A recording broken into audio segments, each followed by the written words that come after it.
We just got finished learning a little bit about pop art and Roy Lichtenstein, the famous comic book artist.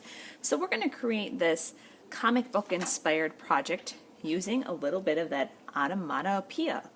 So to begin, we are going to get a big white sheet of paper, and you are going to want to write your name on the back of this.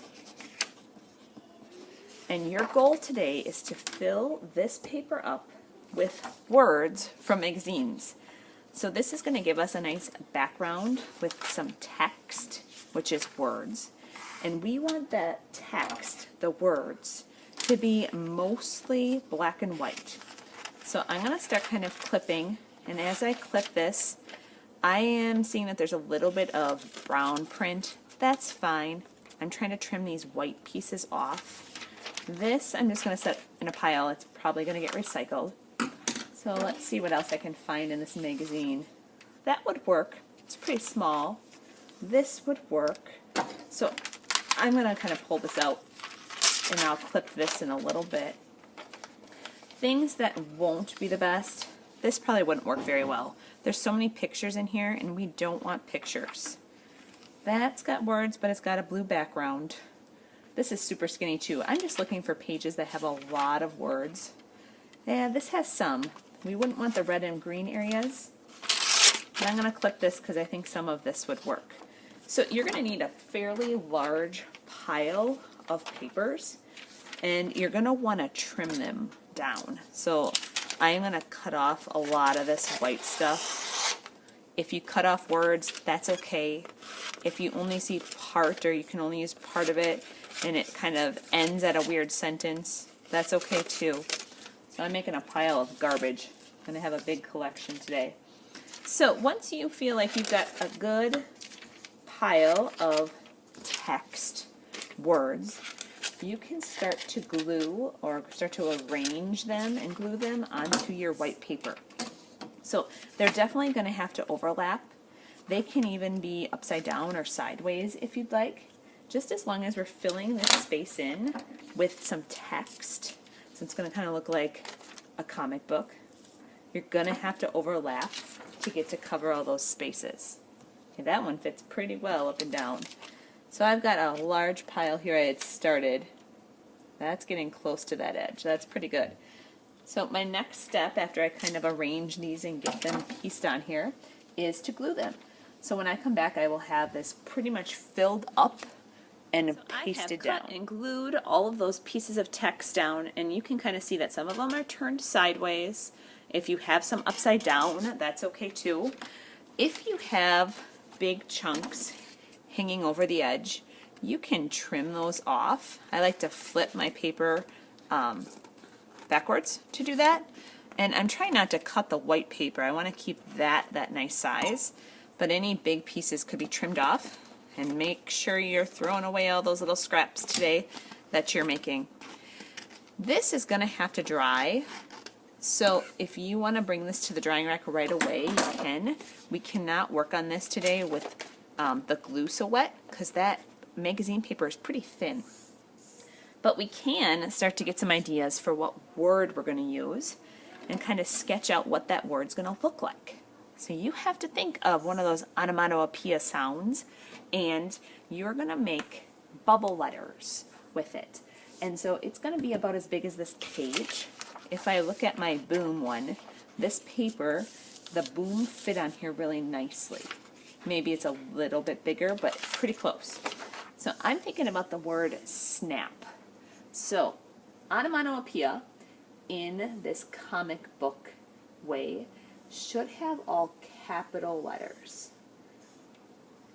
So I'm making this S, and if you need help with bubble letters today, use some of the tricks Mrs. Cleary has talked about, and all those letters are up on the smartboard. I want to try to make all these letters connect. So I'm starting my N for snap right next to the S. And it is capitalized, but I'm just going to make it shorter, which I know is weird to think about, but it's still a capital letter. It's just shorter than the big S. S-N, capital A, and they're all connecting, and then I have a P. So I drew these really big. They just fit on this paper. If yours are a little bit smaller, you might have room for an exclamation point or something in the back of it. I'm not worried about the cloud zigzag shape or anything. If you wanted to make the bubbles or the holes in your letters have a funny shape, like when I think of snap, it could be a loud snap, so it's kind of got that boom effect, like that little starburst shape. So I might do that in the center of my letters. That's a choice you have. If you are happy with your letters, get your name on the back. If you end up erasing on this, that's okay. This is just a sketch to help us draw on our magazine paper. All right, our magazine papers have dried, and we have our sketches. You are also going to get this super cool paper called carbon paper. It has probably been used before. There might be markings on it. Carbon paper is going to be a magical tool we use to trace our word onto our newspaper.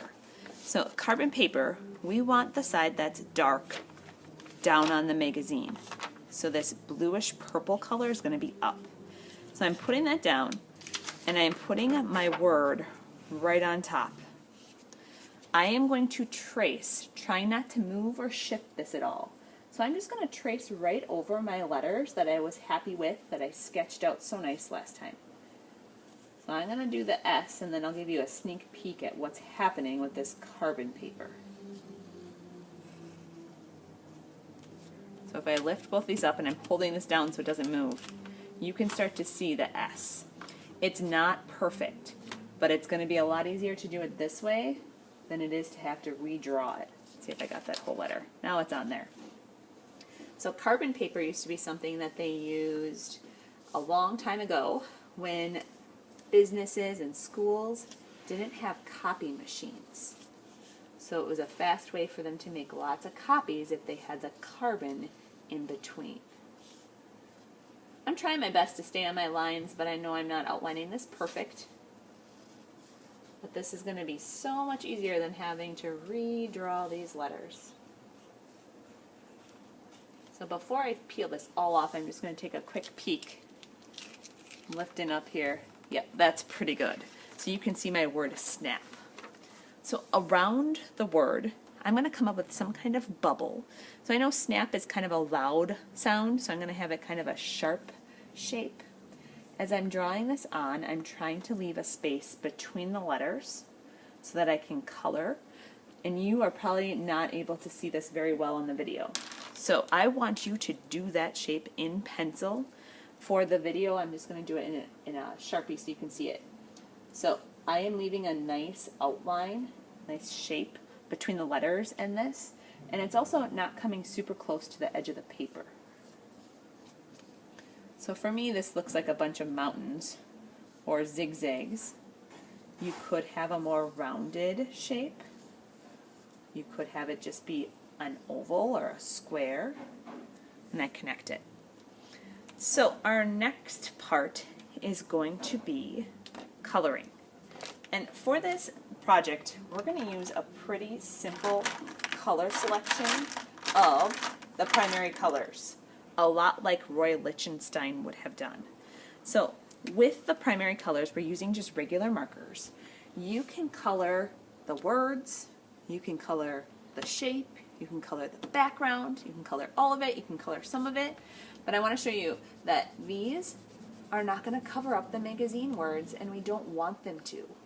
We're going to have to be careful with that carbon paper. I actually think I'm going to have you guys do this a little different. I'm actually going to have you outline first, okay? So instead of using color first, let's outline. That way we won't have that smear happen. So I'm going to use just a really nice thick black permanent marker, and I am going to outline right over my letters to kind of make them pop out. So something cool you can think about as you outline these letters is you could think about making them have kind of a shadow look or a thicker look. These markers have a chisel point, which means we can get a really thick line,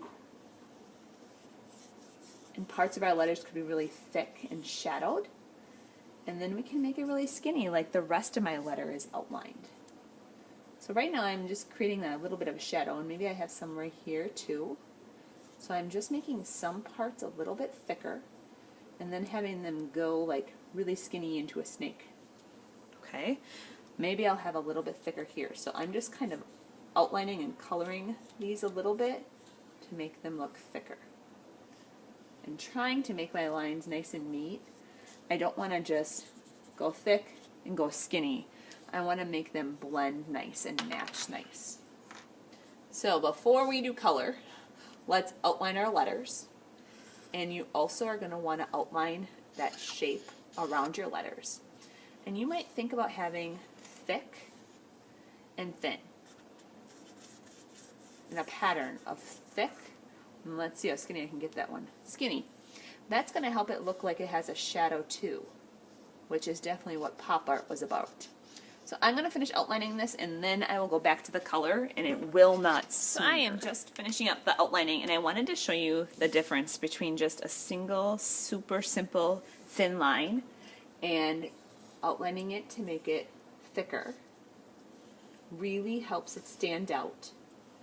And then going back and adding those thick lines and thin lines also gives it a really cool way of making it stand out and really pop off your paper, like pop art.